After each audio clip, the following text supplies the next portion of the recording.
অনেকদিন পর মাদ্রাসা থেকে ছুটি পাইছি। পোলাপান গুলা যে কই যায় একটু ওদের সাথে আড্ডা দিয়ে আসি।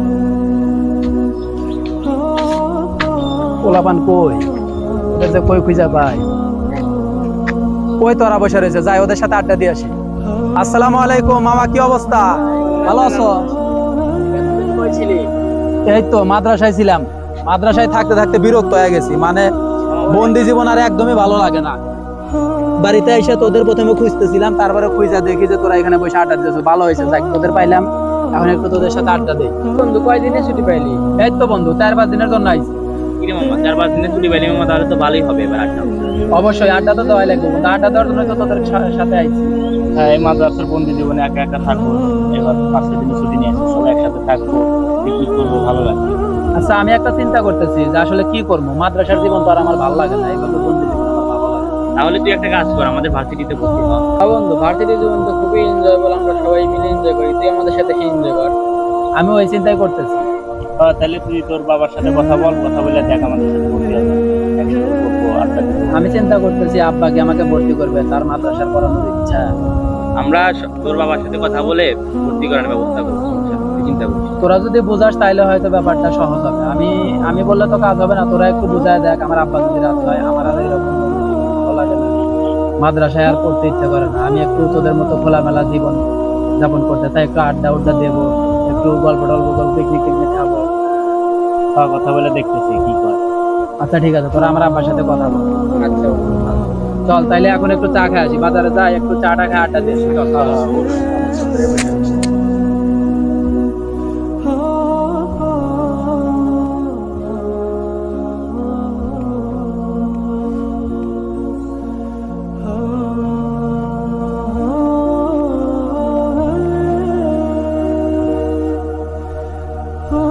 গতকাল দেখা হইলো পোলাপানের সাথে, আজকে সারাদিন গেল দেখা হইলো না, বিকেল হয়ে গেছে। পোলাপান যে কই যাই আড্ডাখানাতে ঘুরে আসি, দেখি ওইখানে হয়তো ওদের পাওয়া যাবে।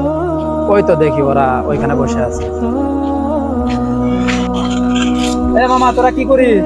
একটা গেম খেলি। কি গেম খেলো? আমাকে একটু শিখাই দে, আমি খেলি। হোক, একসাথে খেলি। এ মামা, তুই আমাকে শিখাই দে, এদিকে আইসেন, এদিকে আই, শিখাই দে ধর তুই এটা দেখ।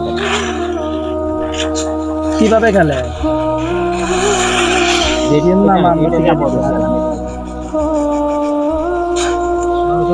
এ মামা, আমাকে একটু শিখাই দেছ।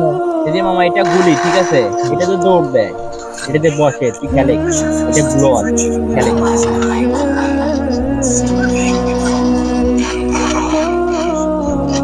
এ মামা, ফায়ার করা তো সেই মজা মামা, সেই গেম।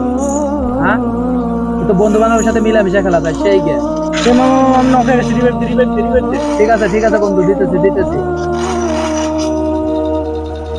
বন্ধু পিছনে ম্যান, মার মার মার মার। বন্ধু আবু হুরায়রা মাদ্রাসা থেকে এসে পকেটে ছেলেদের সাথে থেকে খারাপ হয়ে গেছে। আজানও দিয়েছে, যাই ও একটু নামাজের কথা থেকে আসে। ওই তো আবু হুরায়রা। বন্ধু আজান দিয়েছে, চল নামাজ পড়তে যাই। এই তো বন্ধু, দাঁড়া, দাম এই যে গেম শেষ হয়ে যাবে, আরেকটু পরে দাম আসতেছি বন্ধু। বন্ধু জামাতের গুরুত্ব তুই ভুলে গেছিস। জামাতের গুরুত্ব কি? আরে বন্ধু, আমি তো জানি আমাদের গুরুত্ব জানি। আমি তোর মাথায় সারা সবসময় জামাতে নামাজ পড়ি, বাড়ি যাইতে বলা আমার সাথে গেমটা শেষ করি, তারপরে যাইতে তারপর মুনি তুই যা, তুই পারে যা, তুই যা। বন্ধু এরকম করতে করতে জামাতের সময় কখন চলে যাবে তুই বুঝতেই পারবি না। চল এখনই যাই। মাদ্রাসায় তো নামাজ সবসময় পড়ছি, এখন তুই একদিন না বলে কিছু হবে না। আপর মুনি তুই যা, আর তুই এখন জ্ঞান দিস না ভাই, আল্লাহ জ্ঞান দিস। তুই তো সবসময় বাড়ি থাকস তো, বোঝস না। ঠিক আছে, মাদ্রাসায় পড়লি বুঝলি, ঠিক আছে, কত কষ্ট। হায় রে, আবু হুরায়রা কত ভালো একটা ছেলে ছিল, গ্রামের বখাটে ছেলেদের সাথে মিশে কিরকম নষ্ট হয়ে গেল, ভাবাই যায় না।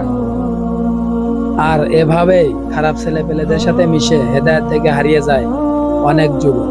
তাই আমরা আসুন সঙ্গ বদলাই, ভালো সঙ্গে থাকি।